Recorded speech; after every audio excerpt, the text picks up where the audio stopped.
Paul Warburg, que con tanta precisión había predicho el crack y la depresión, salvó al banco que dirigía del desastre, saliéndose de la bolsa a tiempo. Pero eso no le sirvió de gran consuelo. Mi bisabuelo probablemente nunca recuperó el equilibrio personal después del crack. Que le llamaran la Cassandra de Wall Street, creo que fue muy doloroso para él. Todos recordamos que Cassandra no solo veía el futuro, también estaba condenada a que la gente la ignorara. Y creo que esto le causó su propia depresión. No creo que dijera nunca, os lo advertí.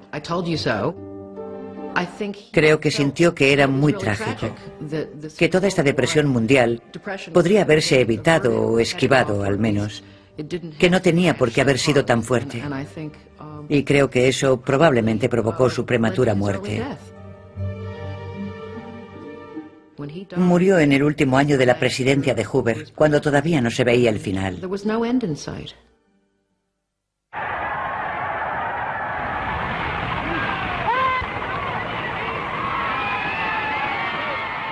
Pero en 1932, 12 años de gobierno republicano llegaban a su fin. I, Franklin Delano Roosevelt, do solemnly swear that I will faithfully execute the office of President of the United States. El demócrata Franklin Roosevelt fue elegido presidente por mayoría abrumadora. Su primera tarea fue restaurar la confianza. The only thing we have to fear is fear itself. Visto como un salvador, Roosevelt prometió un New Deal para el pueblo estadounidense y regular el sistema financiero. There must be a strict supervision of all banking and credit and investment. There must be an end to speculation with other people's money. El nuevo presidente actuó rápidamente. Garantizó los depósitos bancarios y elaboró leyes para obligar a los banqueros a operar bajo una estricta supervisión gubernamental.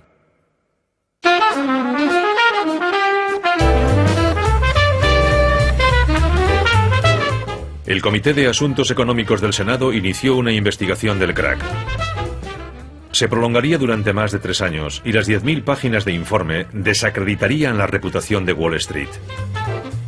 El ambicioso abogado del comité, Ferdinand Pecora, retó a la élite bancaria a explicar su conducta. Llama a los banqueros a testificar y ¿qué descubre? Descubre que Charlie Mitchell del National City Corporation le había vendido acciones a su mujer para evadir impuestos. Richard Whitney, que tan valientemente había comprado acciones el Jueves Negro, había perdido su dinero y tomado prestado el de su hermano. Y cuando eso no le llegó, empezó a robarles a sus clientes. Acabó en la cárcel cumpliendo condena. El banco más prestigioso de los Estados Unidos, JP Morgan, tampoco quedó libre de culpa. La investigación descubrió pruebas de la existencia de una lista para ofrecer opciones preferentes sobre acciones a amigos de las altas esferas, entre ellos un expresidente. No estaban solo los socios de Morgan y los familiares de Morgan. Había también ejecutivos de empresas importantes e incluso algunos políticos. Calvin Coolidge figuraba en la lista de accionistas preferentes, por ejemplo. Y esa era una práctica que mucha gente pensaba que estaba mal. Ferdinand Pecora pronunció una gran frase. Dijo, fue el sorprendente descubrimiento de los bajos fondos en las altas esferas. Hoy podríamos decir lo mismo. En respuesta al escándalo público ante las malas artes de los banqueros, el presidente Roosevelt creó la Comisión del Mercado de Valores.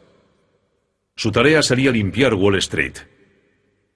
Para presidirla eligió a un hombre que sabía más sobre prácticas no éticas que la mayoría.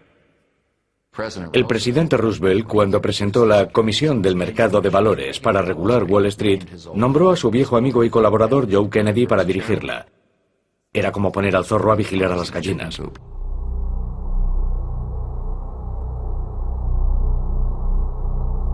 Aunque Roosevelt restauró la confianza en el sistema bancario, la Gran Depresión duraría hasta el estallido de la Segunda Guerra Mundial. Entonces, igual que ahora, la economía globalizada provocó que el crack y subsiguiente depresión se extendiera por todo el mundo. En Gran Bretaña se produjo una recesión en la producción y millones de personas perdieron su trabajo. Alemania, que todavía sufría las consecuencias de la derrota en la Primera Guerra Mundial, sufrió más si cabe. Mucha gente perdió los ahorros de toda su vida durante la Gran Depresión, que avivó en muchos países el deseo de tener un gobierno autoritario que les salvase, que rescatase a la economía. No hay duda de que el crack y la depresión refuerzan los movimientos anticapitalistas. Los comunistas habían tomado el poder en Rusia y los movimientos fascistas estaban en alza. Mussolini ya había llegado al poder en Italia y en Alemania se estaba fraguando la base política de Hitler. Y cuando el estilo de vida estadounidense, basado en un capitalismo de mercado libre, sufrió el crack de Wall Street y la depresión posterior, salieron reforzadas las personas que pensaban que había una forma de vida mejor. Mientras el comunismo y el fascismo prosperaban, muchas naciones ponían barreras para evitar el comercio libre y se encerraban en sí mismas para intentar salvar sus economías. El nacionalismo económico llevó a las guerras comerciales y más tarde a la guerra.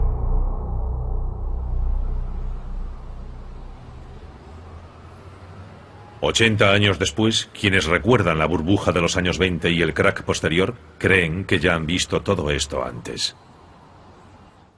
No creo que hayamos aprendido nada. Me he dado cuenta de que la gente tiene muy mala memoria. Siguen practicando compras a plazo, financiadas con deuda, sin pararse a evaluar los riesgos. Tenemos muchos créditos baratos como en los años 20. Con los créditos baratos la gente ha especulado con la vivienda y ahora la burbuja inmobiliaria ha reventado. Tenemos a un consumidor estadounidense habituado a la compra a plazos, endeudado hasta las cejas y que no puede hacer frente a esa deuda. La crisis de las hipotecas subprime o basura es un síntoma de ello. En los 80 y 90 había renacido la fe en el mercado libre. Y con la vuelta del optimismo, muchas de las reglamentaciones financieras introducidas por Roosevelt se consideraron anticuadas y se fueron suprimiendo poco a poco. Una vez más, un mercado poco regulado permitió que la especulación creciese sin control. Estamos cosechando las tempestades de esa desregulación. Estamos exactamente en la misma posición que estaban en 1929 cuando el gobierno miró para otro lado ante lo que ocurría en el mundo financiero.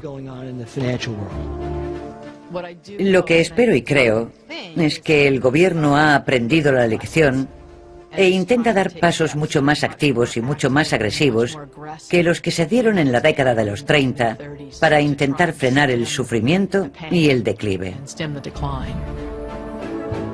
La esperanza es que esos pasos funcionen. Pero las lecciones del crack de 1929 indican que la historia se repite, que la locura y la avaricia humana son fuerzas que pesan mucho más en los asuntos económicos que la razón y la moderación.